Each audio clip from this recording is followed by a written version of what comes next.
Magandang umaga po sa ating tagapanood ng Cooking Made Easy ni Kuya Ralph. Ang gagawin po natin ngayon ay dinuguan with tofu.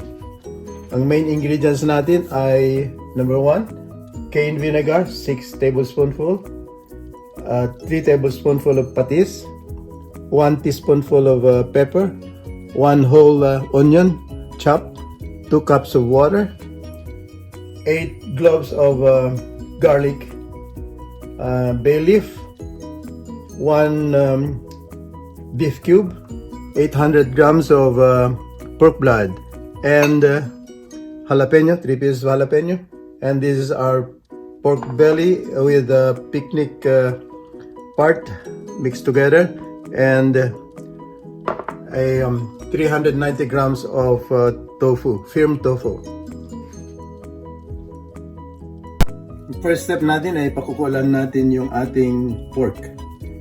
Tapos tatanggalin natin yung mga scum for about 10 minutes. Okay, mix natin yung ating dugo with cane vinegar.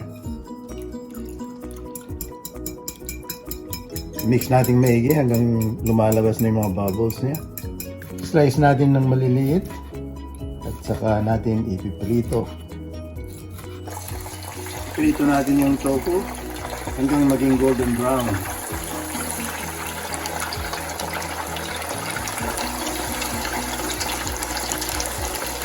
Ito na natin yung ating mga ingredients. Konting vinegar, konting oil. Yung ating garlic.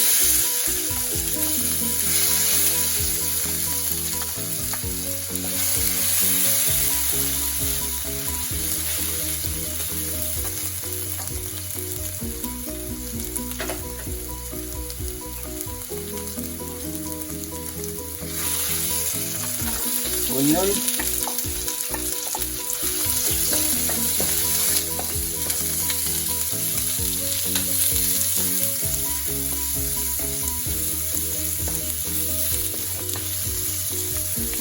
pepper,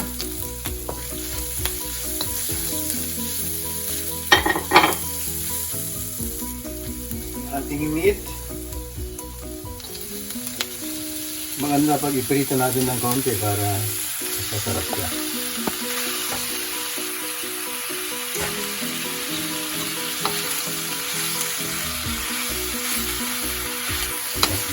Ating water. Ngayon palambutin na natin. Okay. Saka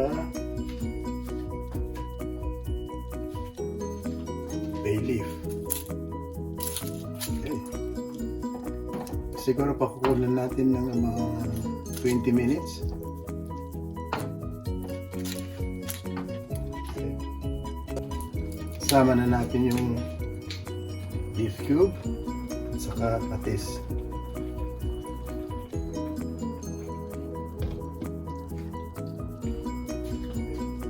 20 minutes, lagay na natin itong dugo, pork blood.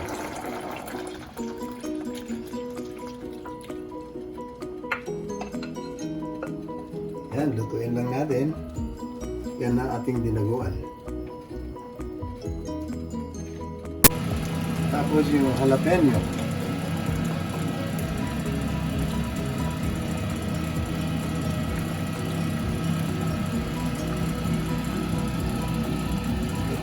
After 15 minutes, lalagay na natin itong tofu.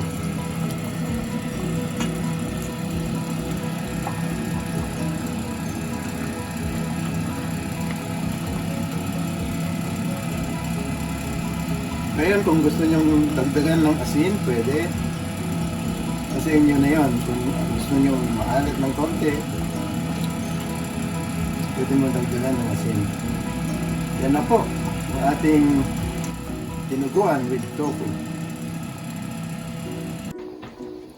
Ito na po yung ating finished product ng dinuguan with tofu.